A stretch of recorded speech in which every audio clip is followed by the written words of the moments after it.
Why should this one difference in emotional and romantic affection condemn people to a life of isolation and fear? The Supreme Court says it will take up the issue of same-sex marriage. The biggest gay rights ruling ever. This is about the dignity of millions of Americans. The essence of the right to marry is the freedom to marry the person you choose. Evan is the visionary behind this movement. His true gift was to be the marriage guy. Because I knew that this was a national conversation that was gonna change everything. It's been 4+ decades of work. Evan, it's good to have you back. I mean, you have worked more than anybody else on this. And now, America is ready for the freedom to marry. When I was handed the ball, I was both exhilarated and terrified. I've never argued in the Supreme Court. The real heart of this issue is real people who've committed to one another, who simply want to make that commitment a legal one. Comparing being gay to an alcoholic. Yes, you have to choose promiscuity or purity. When something is wrong, you should do something to change it. It makes a difference whether it happens this year or next year or 5 years from now. It makes a real difference to real people. Wish I had tons of time to prepare for this. You only have one chance and you want to get it right. I always believed we could win. You have to believe.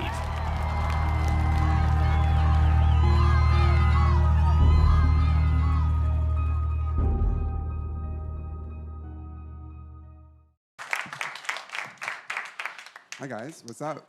I think before we start, let's just give one more round of applause to Evan because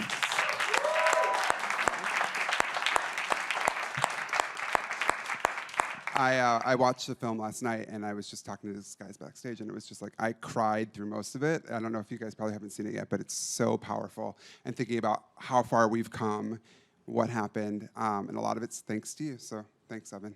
I guess to start, I would love to hear from you, Eddie. How did you decide to do this film? Where were you when you decided to do it? And take us through that a little bit. Well, it's funny. Evan and I actually grew up in the same neighborhood, and our parents are very close friends. And so I grew up literally wearing his hand-me-downs, I guess walking in his shoes, so to speak. But he was a bit older than me, so I always had to listen to my mom saying, Evan's really smart, you know. Or, you know, Evan's on Face the Nation, what are you doing? And I'd be like doing nothing.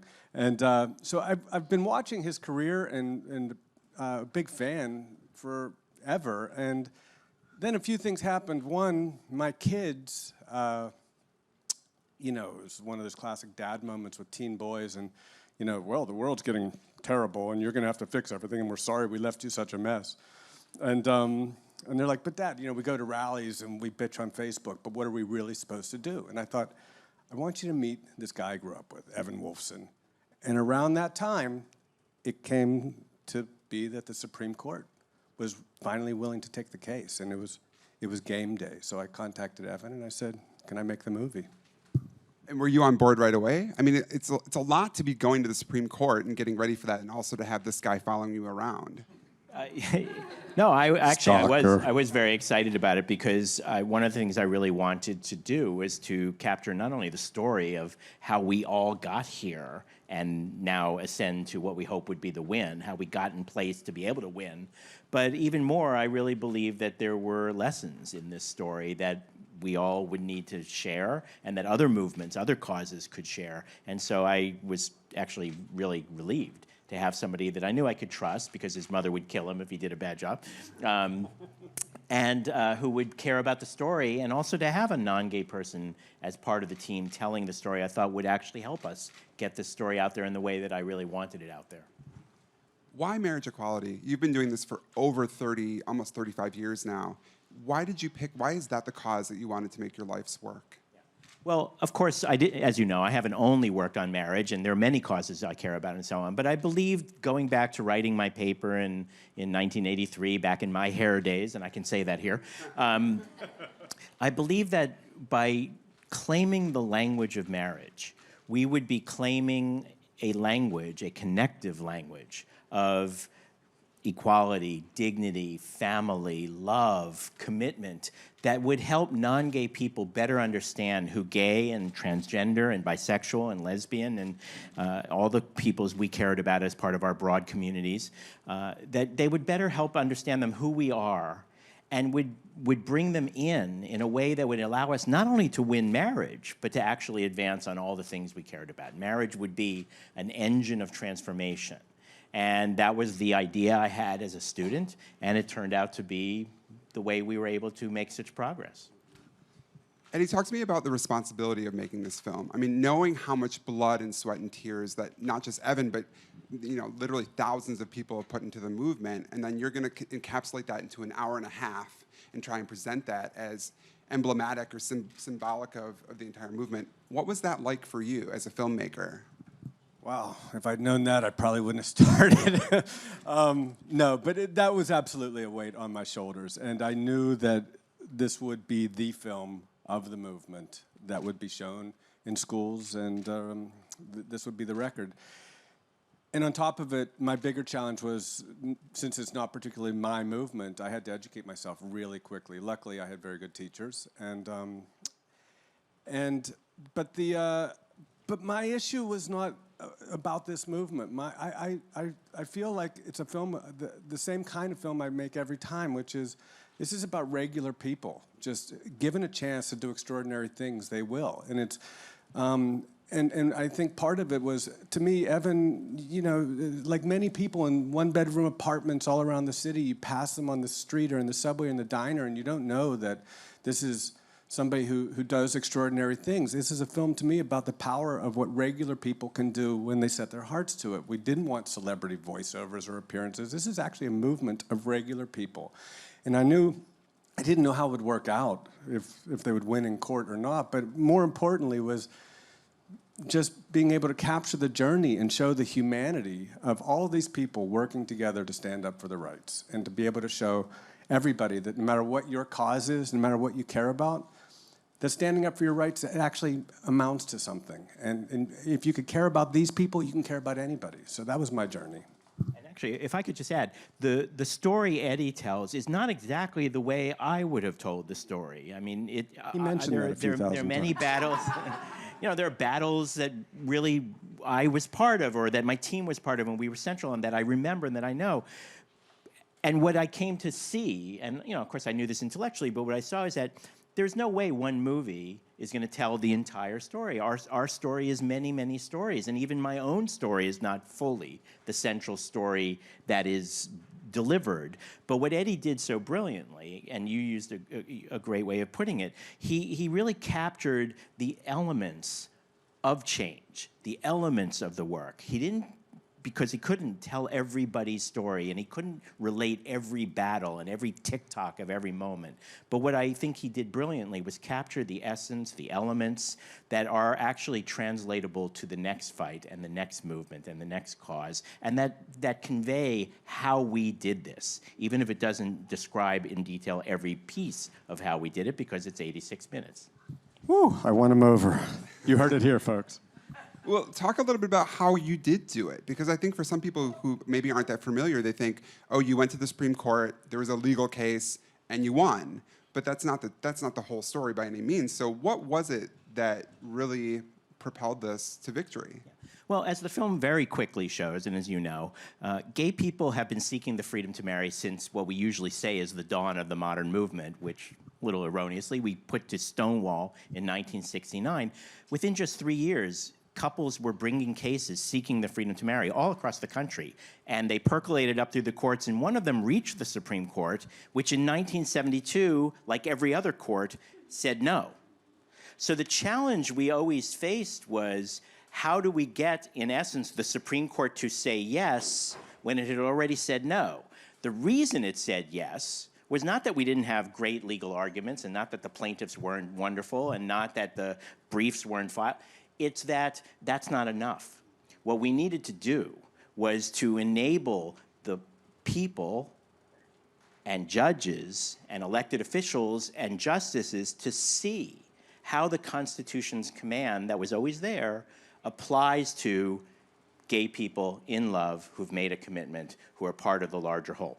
And so the whole story of this journey was working through all the different, what Dr. King called methodologies of change: litigation, legislation, public education, direct action, personal conversation, fundraising, and bringing them together in the right combination over time to win in the court of public opinion and thus be able to win in the court of law. And that's the work we did. And it's the work now that other movements and other parts of our own movement, which of course is far from over, are looking to bring together that combination of work and not just say, oh, the lawyers will take care of it, or the president should wave a magic wand, or we can't do it.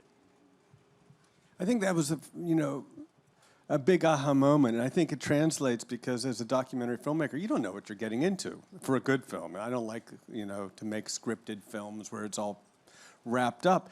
And I assumed I was following a case, and this would be a courtroom procedural. And as I came to understand that the case is really, and has always been, there's great lawyers and the plaintiffs and all these brave people, but that's not what made this work. It says right on the top of the Supreme Court, equal justice under law. But you got to earn your seat at that table. You got to prove to people that you're equal, that you're a person that's equal and deserves equal respect. And Evan had won in court in the early 90s, and this became my aha moment as a filmmaker. He had won in court, He'd proved that you can do this and shocked everybody, made the front pages of every paper. But that wasn't enough because the court will throw it out and they'll rewrite the Constitution of the state, or they'll pass DOMA. They'll figure out some way to stop it. People will vote it down. And so you actually have to, as Evan was just saying, you have to win in the court of public opinion to provide the air cover for the courts to ever take the case, let alone rule in your favor. And that was cool. That's what a movement was, and that's what inspired me the whole time. And I think that's the outcome of the film. The aha moment is that people actually did this. There was a strategy. There was a campaign. There was people behind the curtain pulling the strings. And there was leaders who said, I think I know how to do this. I know how to make this world better. I actually know how to change this. We're going to have to get not just a few people on board. We're not going to stall out at 50%. We're not going to, we start at 25. There's always 25% in your pocket to begin with. Like Chris Christie's still polling at like 20%. There's always that 20%. But you got to get to 50, and then you still have to make a bigger appeal. You have to figure out, how do you get to 60? Because that's where Loving versus Virginia, that's where this movement got to the Supreme Court. And to do that, you have to stop working to people's heads of this is the right thing to do, and you have to figure out, how do you affect their hearts? And that's where the Love campaign happened. Yeah, and it was interesting. I think it was all kind of meta in a way, because you're using the film to tell personal stories, but you're using personal stories to change people's hearts and minds. And so I thought that was kind of almost an awesome metaphor. This film is going to try and reach people, but that's what you've been doing for 30 years. Well, it's what we've been doing. Right. I mean, and that's the thing. It's not, and even your question rightly sets up, it's not an either or. A success comes when you bring together the right combination, in this case, of the Constitution, a movement, a strategy, and a campaign. It wasn't one person, it wasn't one organization, but we needed one strategy, we needed clarity, we needed focus in order to leverage the combined work of so many people and so many organizations that then worked the law, but also worked the hearts and minds. It's not this or that. It's a good combination. And of course, our movement took more than 4 decades to achieve this. And that's another big lesson that I hope the movie really shows, not just tells, but shows. Don't give up. Don't get stuck. You have to believe. You have to have hope. You have to have clarity. You have to have tenacity. And really, it was all of those things together that got us there, even at a time when many times, when many people thought it was too hard, too soon, too difficult, not the right thing, not something worth dreaming for. Well, the right combination came together, and we stuck with it, and we believed we could win, and that's how we won. One of my favorite lines of yours was from the beginning, Evan. Said, I don't really care if people are in favor of gay marriage. I just want them not to care. And I think that's at the end what you pulled off. Yeah, well, actually, it was not we just need enough people not to care. We also needed some people to care a lot. And it was, again, the right combination. We don't have to make everybody into the true believer, but enough of us have to engage. And if you think about the strategy, we didn't have to win every state, but we had to win enough states. We didn't have to win over everybody, but we had to win enough people. We didn't have to win every battle, we had to win enough. And again, that's the idea. Focus on what you need and then deliver on it. Keep going by showing people the pathway to success. And again, this is what our movement now can celebrate, and it's why so many others are looking to this cause, and Eddie has given them a tool by which they can learn the lessons while also hopefully crying and being moved, as I am every time I watch it, even though obviously I know the ending. Right. I mean, it was extra poignant, I think, because of the political climate we're in right now. I'm wondering what you guys think. How would this film be reached or reacted differently if we had Hillary Clinton right now as president versus having Donald Trump as president? It seems like it's a very different film just because of the climate. Well, let's test. How do we get that done? Yeah, when we finished this film, we finished it in June in time for the one-year anniversary, and it has taken on an entirely different meaning.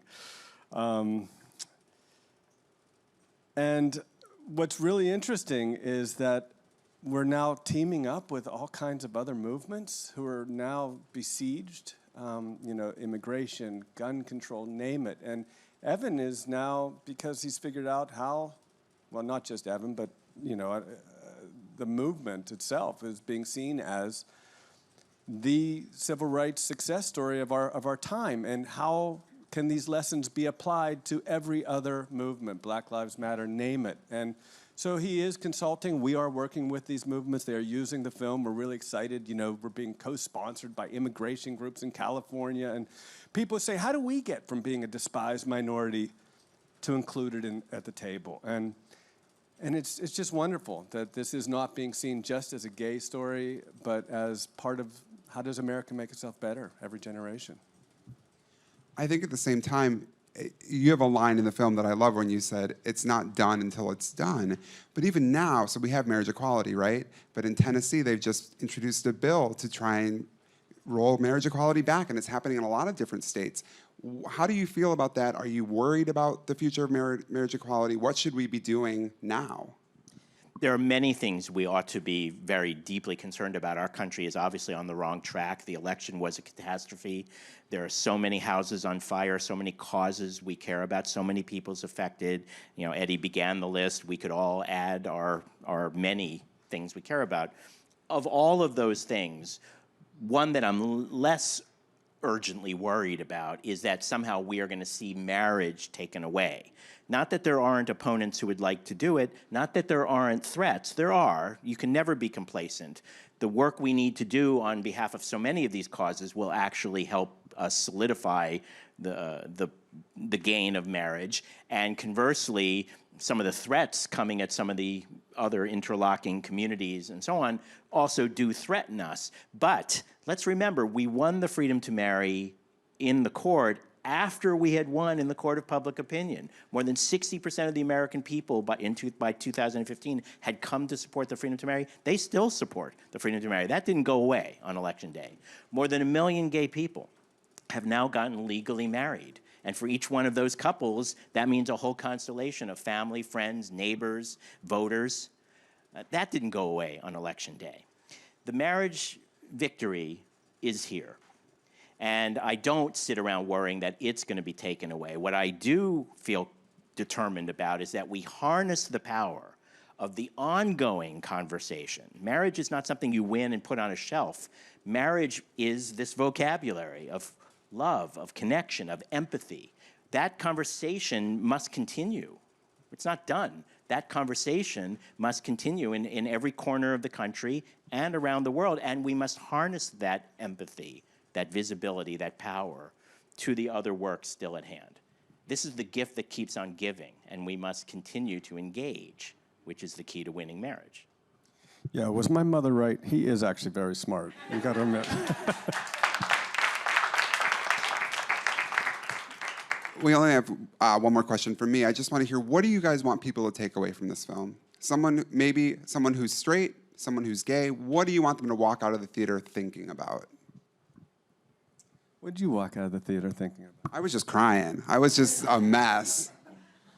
You know, I mean, we always hoped, everybody involved with this, that it would sort of cement and extend the lessons about LGBT people. But more so, I think this was always why I made the film, and it's more urgent now, is I hope that anybody who sees it walks out absolutely inspired in this dreadful, dreary moment that regular people can change things and go to work. It's beautiful. Evan, what do you want? I think if I had to pick one thing, it's that you, as I say at the end of the film, you have to believe. If you see injustice, if you see the world not the way you want it to be, believe you can make a difference. And convey that belief, because by conveying that hope, that belief, that's how you get other people to join you. If you wallow in the negativity, if you wallow in the injustice, if you spend all your time cataloging the bad or the problems or the difficulties or the defeats, you're giving permission to others to not act. You want them to join you, so you must believe. Yeah, and we were talking about backstage too, just how people are doing that. There's people going to the airports and there's people marching in the streets, and we've never really seen this before, or at least we haven't for a long time. So I think it's working. It's working, and we need more of it. Yeah, exactly. Let's get some questions from the audience. Hey, this is really awesome, and I love what you're saying about the court of public opinion, and I totally agree. But unfortunately, I feel like sometimes legal opinions or textbooks kind of shove it under the rug as like public policy. How can we kind of bridge that gap and get young lawyers more informed about how you kind of actually can change things? Welcome to Evan's biggest problem.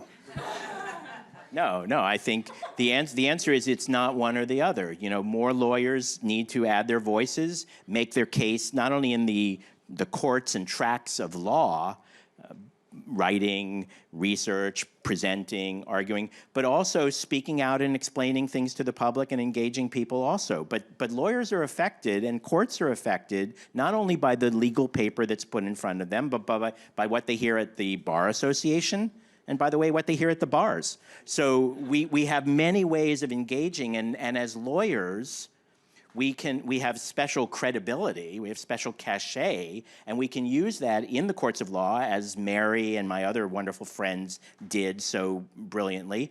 And then you have lawyers like me who spend most of their time not talking as lawyers, not writing legal briefs, not doing the cases, but still conveying to decision makers and to those who influence decision makers how to get to the right place. And sometimes it takes more than one time. You keep repeating, you keep going, you keep pressing, and that's how you change things. And by the way, even after you win, history tells us, you still have to keep making the case. The conversation continues.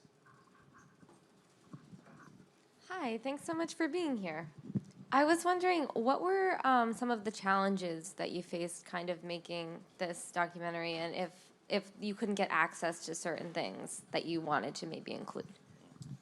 Yeah, step one if you're making a film is don't make a film about lawyers. This would be my best. No, I mean, any documentary film, you're not paying people. They have every reason to distrust. You have to be as honest and frank about everything the whole time. The biggest challenge, in addition to trying to get it done and make it as true and essential as you can, is just bringing people on board. You need access to things, and so it's a constant negotiation to let people know what you're doing, and they're not all on your side. You don't agree with them, but to at least let everybody know when you're making a film that your heart and your head are open. You're willing to listen and try to represent them for who they are and tell their story as honestly as you can. And that's all you can offer. And oftentimes, thankfully, that's enough. Just got one more. Hi, Evan. First of all, let me say thank you for all this hard work and all the effort you put in the last 30 years to, make the world a better place. I just want to say thank you for that. My question is this. During this time, during that journey, was there ever a point, maybe physical altercation, physical threat, family not approving, that you said, you know what, this is just too much, I have to stop, or have you been steadfast this entire time and continue forward? Yeah, well, thank you. First of all, I was lucky. I came from a loving family, as you see, a loving community. I have great friends. I'm a lucky person. And part of my luck was that I just always believed that we could change things. I always believed that I don't have to take no for an answer and so on. And that's a lucky thing to have. And so I just didn't have the doubt and the second guessing and the timidity that some people do have, just not because I wisely figured that out. That is just the personality I have. That said, I also came to understand and believe, as I said earlier, in the power of conveying belief and conveying hope. And so even if I had moments not so much of doubt, but annoyance, and I did have those, cantankerous frustration, I did have those. When I spoke in public, when I worked out there, and the energy I tried to convey was always, yes, we can. Yes, we can. I trust that you're a good person. You will rise. Yes, I hear what you're saying about a problem, but here's the pathway.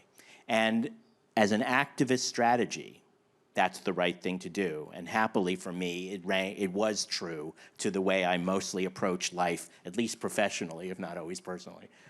But your point is great, and it's a great question. And one of the things that I've been so amazed by with this movement is that obviously a lot of people, when they come out, they're risking their family, their community, their jobs. It's a dangerous, scary thing to do for a lot of people, and all those things are very much at stake. And so the challenge for a movement, which requires people, the challenge was always, how do you empower enough people to have those conversations at the dinner table, and at Thanksgiving, and at work, and at the water cooler, which requires people putting themselves oftentimes at risk. And figuring out a safe way to do that, that's part of what took decades. And hopefully it's better for a lot of people at this point. Evan, Eddie, thank you guys so much. It's a beautiful film. You guys should all go see it. It opens in New York today, and then next week it opens. It starts rolling out. It's at Village East this week, LA next week, and then 30, 40 cities in the next month. It's awesome. Congratulations. Thank you, guys.